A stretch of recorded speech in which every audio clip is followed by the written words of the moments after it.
Assalamu alaikum. Ferme les yeux un instant et repense à cette personne. Cette personne pour qui ton cœur bat différemment. Cette personne qui occupe tes pensées, même quand tu essaies de l'oublier. Cette personne pour qui tu serais prêt à changer, à attendre, à pardonner encore et encore. Pourquoi elle? Qu'est-ce qui t'a vraiment attaché à elle? Est-ce que sa présence, ou le vide qu'elle comble en toi? Est-ce que son amour, ou la peur de la perdre? Est-ce Allah qui t'envoie un signe, ou ton cœur qui refuse de lâcher prise? Il y a des attachements qui ressemblent à de l'amour, mais qui sont en réalité des dépendances déguisées. Tu penses que tu aimes, mais en vérité, tu t'accroches. Tu t'accroches à des messages, à des souvenirs, à des moments qui te donnent juste assez pour ne pas partir. Et plus c'est intense, plus tu es convaincu que c'est de réel. Mais laisse-moi te dire une chose difficile à accepter. L'intensité ne prouve rien. Ce qui brûle vite peut aussi te consumer. Ce qui te fait vibrer peut aussi te déstabiliser. Et parfois, ce que tu appelles amour est en réalité une épreuve silencieuse. Allah dit « Il se peut que vous aimiez une chose alors qu'elle est un mal pour vous » Sourate Al-Baqarah, verset 216. Ce verset, il ne parle pas seulement des grandes décisions. Il parle aussi de ces attachements que tu refuses de remettre en question. Alors sois honnête avec toi-même. Quand tu es avec cette personne, est-ce que tu te rapproches d'Allah? Ou est-ce que tu oublies certaines prières? Est-ce que tu fais des compromis avec ta foi? Est-ce que tu ressens une paix ou une agitation constante? Parce que le cœur reconnaît la vérité, même quand tu essaies de te convaincre du contraire. Il y a une différence entre un amour qui t'élève et un attachement qui t'épuise. Un te rapproche d'Allah, l'autre te distrait de lui. Et parfois, Allah ne retire pas une personne de ta vie parce que tu ne la mérites pas, mais parce qu'elle n'est pas bonne pour ton cœur, ni pour ton âme. Imagine un instant, quelqu'un qui t'aime vraiment pour Allah, quelqu'un qui te rappelle la prière au lieu de t'en éloigner, quelqu'un qui te respecte assez pour ne pas te mettre dans une situation qui déplaît à Allah. Est-ce que ce que tu vis aujourd'hui ressemble à cela? Ou est-ce que tu es en train de t'habituer à quelque chose qui, au fond de toi, ne te rend pas en paix? Allah dit aussi, « Le jour où ni les biens, ni les enfants ne seront d'aucune utilité, sauf celui qui vient à Allah avec un cœur saint. » Sourate Ash-Shu'ara, versets 88 à 89. Un cœur saint. Pas un cœur brisé par des illusions. Pas un cœur prisonnier d'un attachement qui l'éloigne de son Créateur. Mais un cœur libre. Un cœur qui aime, sans se perdre. Un cœur qui s'attache, sans oublier Allah. Alors pose-toi cette question.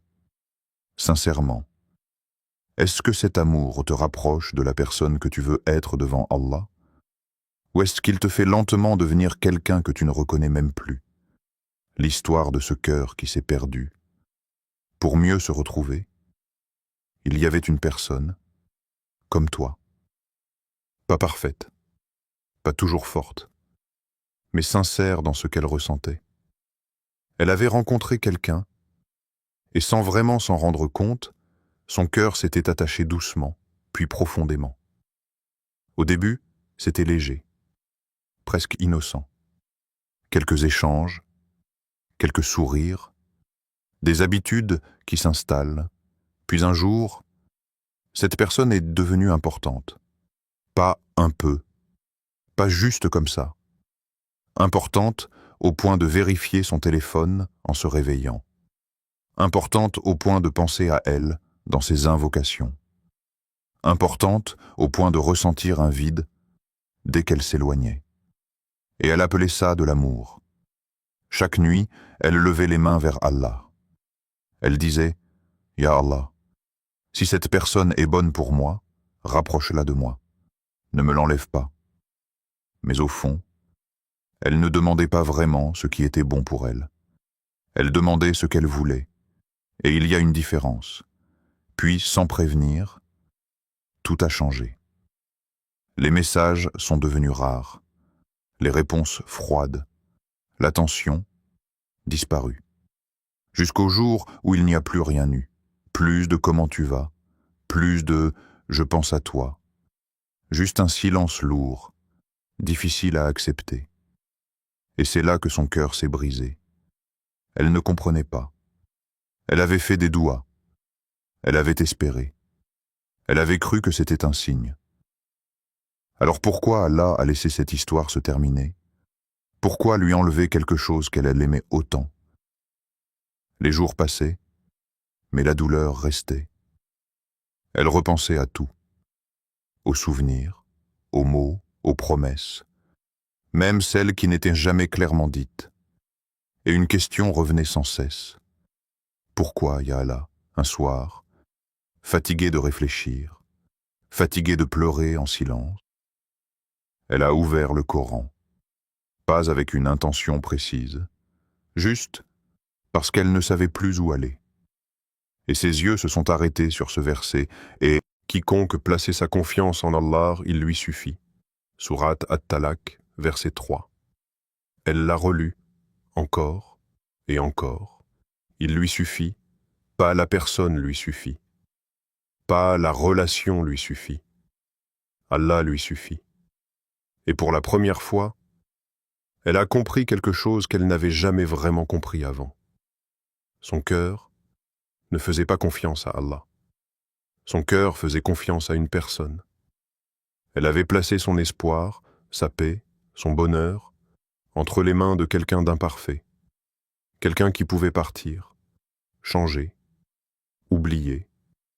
Et elle s'était oubliée elle-même. Ce soir-là, rien n'a changé autour d'elle. La personne n'est pas revenue, les messages ne sont pas réapparus, mais quelque chose a changé en elle. Une prise de conscience, douce, mais profonde. Elle a compris que cette perte n'était pas une punition, c'était une redirection, un rappel silencieux que son cœur méritait mieux que de dépendre d'une créature. Alors elle a commencé à faire quelque chose de nouveau, pas spectaculaire, pas parfait, mais sincère. Elle a commencé à parler à Allah autrement, pas seulement pour demander, mais pour se rapprocher. Elle a repris certaines prières qu'elle négligeait. Elle a fait des duas, mais cette fois en disant « Ya Allah, choisis pour moi ce qui est meilleur, même si ce n'est pas ce que je veux. » Et petit à petit, la douleur n'a pas disparu d'un coup, mais elle a changé de forme. Elle est devenue plus légère, plus compréhensible, comme si son cœur retrouvait son chemin. Et un jour, sans qu'elle ne s'en rende compte immédiatement, elle a ressenti quelque chose qu'elle n'avait pas ressenti depuis longtemps, la paix. Pas parce que quelqu'un était revenu, mais parce qu'elle avait arrêté de courir après ce qui n'était pas écrit pour elle. Et peut-être que toi aussi, tu es dans cette phase, celle où tu ne comprends pas encore, celle où tu te poses 1000 questions, celle où ton cœur hésite entre s'accrocher et lâcher. Alors laisse-moi te poser une question. Et si ce que tu as perdu n'était pas ce qui t'était destiné? Et si Allah ne t'avait pas éloigné de cette personne pour te faire du mal, mais pour te protéger de quelque chose que tu ne vois pas encore? Et surtout, et si cette douleur était le début de ton retour vers lui? Et si ton destin en amour était déjà écrit? Et si tu n'étais jamais en retard? Pas en retard dans ta vie, pas en retard en amour, pas en retard dans ton histoire, mais simplement exactement là où Allah a décidé que tu devais être. Pourtant, regarde ton cœur. Il court, il compare, il s'inquiète. Tu vois des gens se marier. Tu entends des histoires d'amour qui commencent. Tu regardes ta propre situation et tu te demandes: Et moi, quand est-ce que ce sera mon tour? Pourquoi ça n'arrive pas encore? Et parfois, une peur silencieuse s'installe. La peur de rester seul, la peur d'être oublié, la peur que ton destin passe sans toi. Mais laisse-moi te poser une question différente. Et si rien de ce qui t'est destiné ne pouvait t'échapper? Pas une rencontre, pas une personne, pas un moment. Elle a dit « Nul malheur n'atteint la terre ni vos personnes, qui ne soit enregistré dans un livre avant que nous ne l'ayons créé. » Sourate Al-Hadid, verset 22. Avant même que tu ressentes ce manque, avant même que tu rencontres qui que ce soit, tout était déjà écrit. Pas seulement les grandes lignes, mais les détails, la personne que tu rencontreras, le moment exact où vos chemins se croiseront, les circonstances que tu ne peux même pas imaginer aujourd'hui. Alors pourquoi ce stress?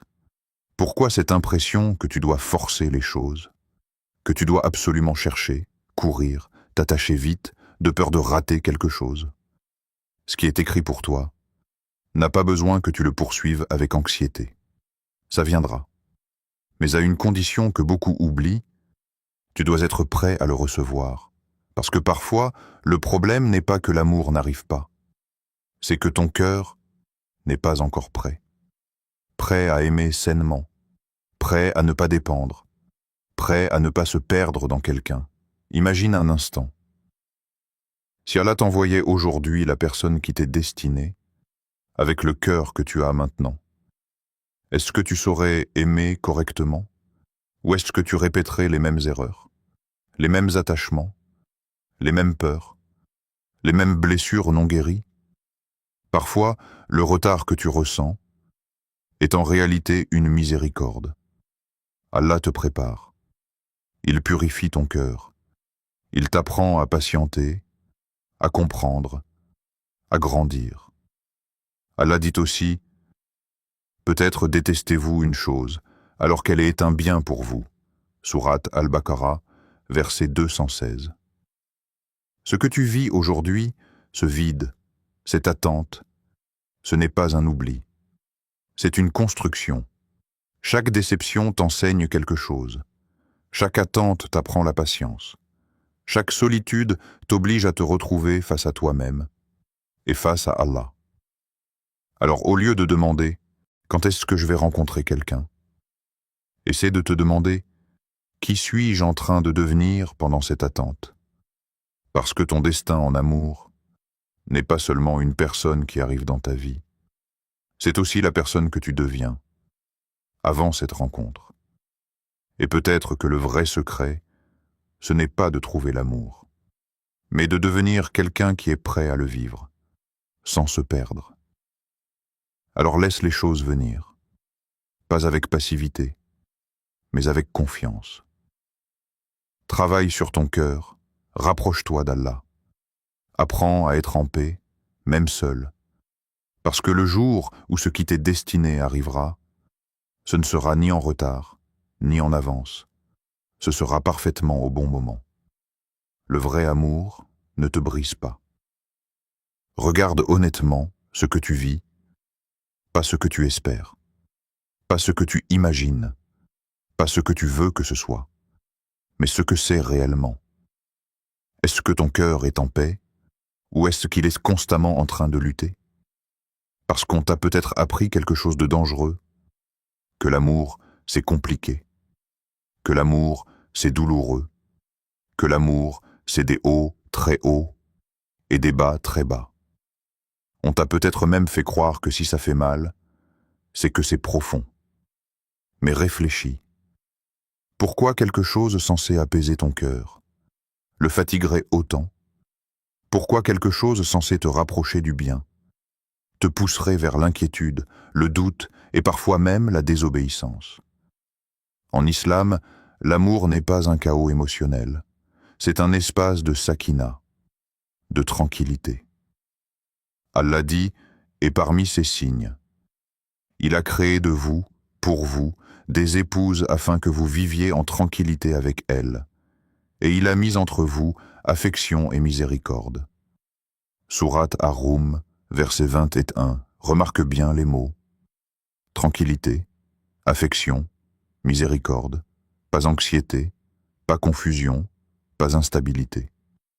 Alors pose-toi une question directe. Quand tu penses à cette personne, est-ce que tu respires mieux ou est-ce que ton cœur se serre? Est-ce que tu te sens respecté ou constamment remis en doute? Est-ce que tu es valorisé ou souvent ignoré? Est-ce que tu es en paix ou toujours dans l'attente? Parce que l'attente constante, ce n'est pas de l'amour, c'est de l'incertitude. Et l'incertitude prolongée finit par épuiser même les cœurs les plus sincères. Le prophète, que la paix et le salut d'Allah soient sur lui, a montré par son comportement que l'amour est douceur. Ce n'est pas une lutte de pouvoir. Ce n'est pas un jeu de distance et de rapprochement. Ce n'est pas une relation où tu dois deviner ta place. C'est clair. C'est respectueux. C'est équilibré. Imagine un instant. Une relation où tu n'as pas besoin de te demander si tu comptes. Une relation où tu n'as pas besoin de suranalyser chaque mot. Une relation où tu peux être toi-même, sans peur de perdre l'autre. Est-ce que ce que tu vis aujourd'hui ressemble à cela? Ou est-ce que tu es en train de normaliser quelque chose qui, au fond, te blesse? Parfois, le problème n'est pas que tu aimes trop, c'est que tu acceptes trop peu. Tu tolères le manque de clarté, tu excuses le manque d'effort, tu justifies le manque de respect au nom de l'amour. Mais l'amour, en islam, ne te pousse pas à te diminuer. Il t'honore, il protège ton cœur, il protège ta dignité, il protège ta relation avec Allah. Allah dit aussi, « Les bons sont pour les bonnes, et les bonnes sont pour les bons. » Sourate An-Nour, verset 26. Alors demande-toi, est-ce que cette relation te rapproche de ce bien, ou est-ce qu'elle t'en éloigne lentement? Parce que le vrai amour, ce n'est pas celui qui te fait perdre ton sommeil en pleurant. Ce n'est pas celui qui te fait douter de ta valeur. Ce n'est pas celui qui te garde dans le flou. Le vrai amour te rassure sans te contrôler, te rapproche sans te perdre, t'élève sans te briser. Et peut-être que ce que tu ressens aujourd'hui n'est pas un manque d'amour, mais un manque de paix. Et ça, ce n'est pas un détail. Ce message n'est pas un hasard. Et si ce moment était voulu, pas par l'algorithme, pas par une simple coïncidence, mais par celui qui connaît ton cœur, mieux que toi-même. Tu es là maintenant, à écouter ces mots, à ressentir quelque chose que tu n'arrives peut-être même pas à expliquer. Pourquoi? Pourquoi aujourd'hui et pas hier? Pourquoi maintenant? Alors que ton cœur traverse exactement ce qu'il traverse. Peut-être que tu fais partie de ces personnes qui sourient devant les autres, mais qui, au fond, portent une fatigue silencieuse, une fatigue de penser, de ressentir, d'espérer, puis d'être déçu. Peut-être que tu attends quelqu'un, ou peut-être que tu attends juste une réponse, une clarification, un signe, quelque chose qui te dise enfin « avance » ou « lâche ». Et dans cette attente, ton cœur s'épuise. Mais laisse-moi te poser une question. Et si le signe que tu attendais, c'était justement ce moment? Pas une personne qui revient, pas un message qui apparaît, mais une parole qui vient toucher quelque chose en toi, comme un rappel, comme si, au milieu de tout ce bruit, Allah attirait doucement ton attention. Pas pour te donner immédiatement ce que tu veux, mais pour te rappeler quelque chose de plus profond, que tu n'es pas seul, que tu n'es pas oublié, et surtout, que rien de ce que tu vis n'est inutile. Allah dit, « Et ton Seigneur ne fait du tort à personne. » Sourate Al-Kahf, verset 49. Même cette douleur que tu ressens, elle n'est pas injuste. Même cette attente qui te semble longue, Elle n'est pas vide de sens. Même cette personne qui est partie, ce n'était pas une erreur dans ton histoire.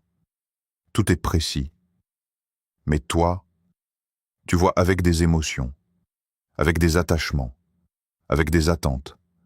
Alors tu interprètes la perte comme une injustice, le retard comme un oubli, le silence comme un abandon, alors qu'en réalité, c'est peut-être une protection, une préparation ou une redirection. Mais pour voir cela, il faut faire quelque chose de difficile. Faire confiance sans tout comprendre. Et ça, ce n'est pas facile. Parce que ton cœur veut des réponses immédiates. Il veut comprendre maintenant. Il veut être rassuré tout de suite. Mais la foi, c'est continuer à avancer, même quand tout n'est pas clair. C'est dire, « Ya Allah, je ne comprends pas encore, mais je te fais confiance. » Alors regarde ta situation actuelle, cette personne que tu as perdue, ce chemin qui ne s'est pas ouvert, cette histoire qui ne s'est pas concrétisée, et pose-toi cette question, sincèrement.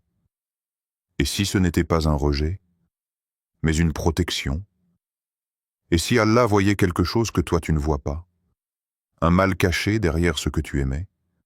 Une douleur plus grande que celle que tu ressens aujourd'hui? Parfois, ce que tu considères comme une perte est en réalité une miséricorde déguisée.